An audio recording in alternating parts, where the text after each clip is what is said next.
O livro do profeta Zacarias. O livro começa após o retorno dos exilados da Babilônia para Jerusalém. E nos é dito no livro de Esdras que Zacarias e Ageu desafiaram e motivaram o povo a reconstruir o templo e procurar o cumprimento das promessas de Deus. Há muito tempo atrás, Jeremias, o profeta, dissera que o exílio de Israel duraria 70 anos e que Deus restauraria a sua presença para um novo templo e traria seu reino e o governo do Messias sobre todas as nações. As datas no início desse livro nos dizem que esses 70 anos estão quase no fim, mas a vida de volta à terra era difícil e parecia que nenhuma dessas promessas se tornaria realidade. Por quê? E o livro de Zacarias oferece uma explicação. Tem um conceito bastante claro. Há uma introdução que define o tom para uma grande coleção de visões de sonho de Zacarias. E isso é concluído pelos capítulos 7 e 8. E então, isso é seguido por mais duas grandes coleções de poesia e profecia. Vamos nos aprofundar e ver como o livro se desenrola. Ele começa com o desafio imposto por Zacarias à sua geração de voltar a Deus e não ser como seus ancestrais, que se rebelaram e se recusaram a ouvir os profetas anteriores, o que os levou ao exílio. E agora, os exilados retornados respondem positivamente a Zacarias. Eles se arrependem e se humilham diante de Deus, ou assim parece. A próxima grande sessão é uma coleção de 8 visões que Zacarias teve, e só para prepará-lo, elas são cheias de imagens estranhas, muito parecidas com seus sonhos. A ideia de que Deus se comunica com as pessoas através de sonhos simbólicos é muito antiga. Ela remonta ao livro de Gênesis, os sonhos de Jacó, ou José, ou do faraó.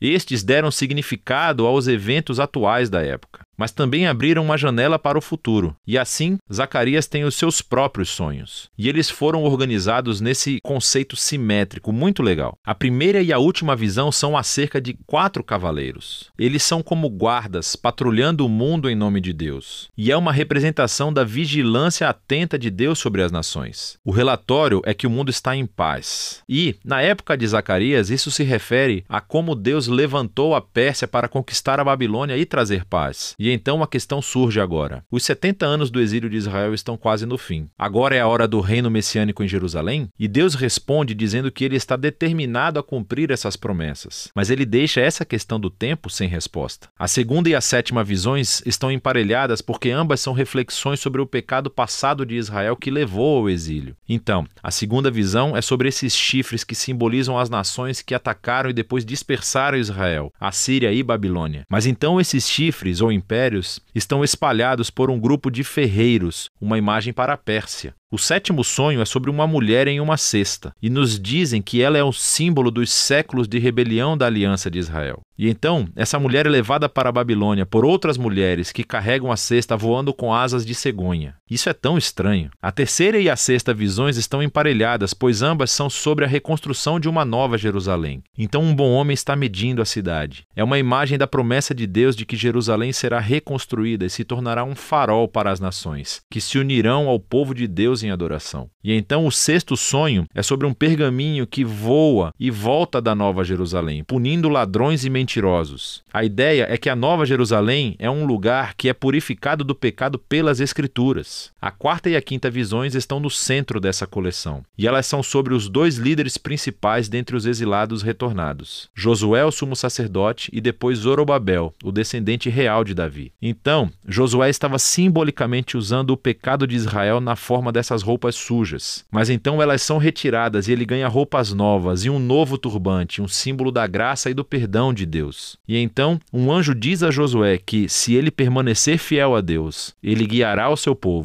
e Josué se tornará um símbolo do futuro rei messiânico. A outra visão é sobre 2 oliveiras que fornecem óleo para essa lâmpada de ouro elaborada, e em si é um símbolo do olhar atento de Deus sobre o seu povo. E essas 2 árvores simbolizam os 2 líderes ungidos, Josué e depois Zorobabel, que lideram os esforços de reconstrução do templo. E Deus diz que o sucesso não virá a este novo templo se for o resultado apenas de manobras políticas. Em vez disso, esses 2 líderes devem depender da obra do Espírito de Deus. As visões chegam ao fim com uma visão de bônus do profeta e retoma os temas das quarta e quinta visões centrais. É Josué, o sumo sacerdote, novamente. E ele recebe uma coroa e é apresentado como um símbolo do futuro Messias, que também será um sacerdote sobre o reino de Deus. Deus. E então Zacarias encerra tudo, dizendo que todas essas visões serão cumpridas somente se a geração atual for fiel a Deus e obedecer aos termos da aliança. E assim, todos juntos, essas 3 visões enfatizam como a vinda do reino messiânico está condicionada a que essa geração seja fiel a Deus, o que leva à conclusão dos sonhos. É outro desafio para Zacarias. E um grupo de israelitas vem e eles estão de luto pela destruição do antigo templo por quase 70 anos. E eles perguntam a ele: é hora de parar o luto? Quero dizer, o reino de Deus virá em breve? E Zacarias os lembra novamente de como os seus ancestrais rejeitaram o chamado de Deus através dos profetas, o que os levou ao exílio. E assim ele os desafia também. Ele diz que essa geração só verá o reino messiânico se buscar a justiça e a paz e permanecer fiel à aliança. Então, em outras palavras, Zacarias inverte a questão. Ele pergunta: vocês se tornarão o tipo de povo que está pronto para receber e participar do reino de Deus? E essa questão é deixada no ar. As pessoas não respondem e o livro simplesmente segue em frente. E assim chegamos às sessões finais, que são muito diferentes dos capítulos 1 a 8. Cada sessão é uma colagem caleidoscópica de poemas e imagens sobre o futuro reino messiânico. O primeiro, os capítulos de 9 a 11, descreve a vinda do rei messiânico humilde, que está montando um jumento na vinda para a Nova Jerusalém para estabelecer o reino de Deus sobre as nações. Mas então, de repente, esse rei é simbolizado como um pastor sobre o rebanho de Israel. E então ele é rejeitado, primeiro pelo seu próprio povo, mas também pelos seus líderes, que também são simbolizados como pastores. E assim Deus entrega Israel a esses pastores corruptos. E isso levanta a questão: será que a rejeição de Israel ao seu rei durará para sempre? E a sessão final, dos capítulos 12 a 14, diz que não. É outro mosaico de poemas e imagens sobre o futuro reino messiânico. E eles descrevem uma nova Jerusalém como um lugar onde a justiça de Deus finalmente confrontará e derrotará o mal entre as nações. É muito semelhante aos mesmos temas do profeta Joel ou Ezequiel. Mas então Deus também confrontará a rebelião dentro dos corações do seu próprio povo. Ele vai derramar o seu espírito sobre eles, diz ele, para que eles possam se arrepender e lamentar o fato de que eles se rebelaram e rejeitaram seu pastor messiânico. O capítulo final conclui com a Nova Jerusalém como o ponto de encontro